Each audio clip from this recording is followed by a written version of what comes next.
Hey guys, it's Shay of Black Queen Photography. If this is your first time here, or welcome to my channel, and if you've been here before, welcome back. For today's video, I'm going to share with you my experience with the cooking point in Madrid.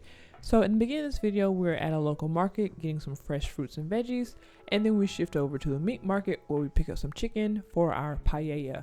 I was actually very excited about this. Paella is a big deal where I am in Spain, and so I thought it'd be cool to learn how to make it.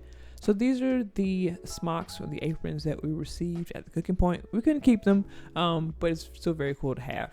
So first dish we started making, or the first thing we started to make, was sangria. So sangria was composed of red wine, sugar, cinnamon, orange juice, vermouth, fruit, and soda water. So you just saw us add the orange juice. I think this is vermouth here. The red wine was already in there. And now we're cutting up some fruit to add to the sangria. So we want to add the fruit and let it sit for a bit so the flavors can diffuse, and then the fruit can soak up some of the sangria. And then after we finish, putting that all away, we stick it in the fridge to have with our paella. Next, we're going to make gazpacho. So gazpacho is a cold soup, and again, that's a very famous dish, or very popular dish down here in southern Spain in the summertime. So gazpacho was composed of tomato, green bell pepper, cucumber, onion, bread, garlic, sherry vinegar, cumin, salt, and extra virgin olive oil. We've cut up all the ingredients and we've added them to the mixing bowl. I use a food processor to help make the concoction more liquid, and then my husband is using a sifter to sift out the solids from the liquids. We're going to finish this off, and then we're going to throw away the solids and put the liquid in the refrigerator, because like I said, it is a cold soup, so we put it in there to cool off or to get colder while we get ready to make the paella.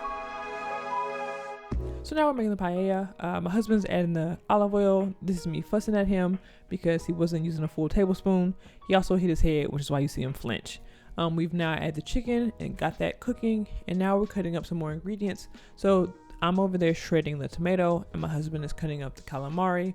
I will eat calamari, but I don't like to touch it. I'm very funny about that kind of stuff. So he's cutting up the calamari.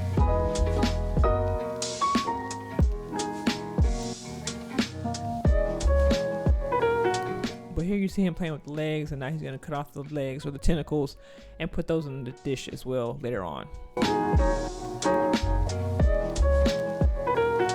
Alright, so as you can see, the calamari has been added, as well as like the bell peppers. I think that was either the paprika or the saffron. And then I added the shredded tomato, which was great because it helped make sure that the dish wasn't burning, just having a little bit of extra liquid.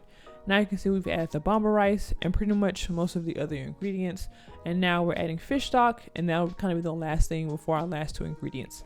So I'm supposed to just let the dish sit here, but I wanted to make sure, everything was covered and everything was settled and there was nothing like getting burnt on the side of the pot. Let me give you guys the ingredients we used. So we used red bell pepper, green bell pepper, garlic, olive oil, chicken, calamari or squid, sweet paprika, tomato, bomba rice, fish stock, saffron, mussels, and prawn. Now the final ingredients we have to add are the prawns and the mussels. The prawns freak me out. I don't like the fact that like the head and legs are still there, so I let my husband handle putting those in, as well as the mussel. Like I said, I'm just very big on touching things. And up next you will see kind of the final, more or less final cooked dish, and then you'll see a picture of our final dish. It was actually really fun and I really enjoyed it, and I highly recommend that if that is something you're interested in, or if you are ever in Madrid and are thinking about taking a cooking class, Cooking Point is definitely a great experience. Thanks for watching, and as always, until next time, peace.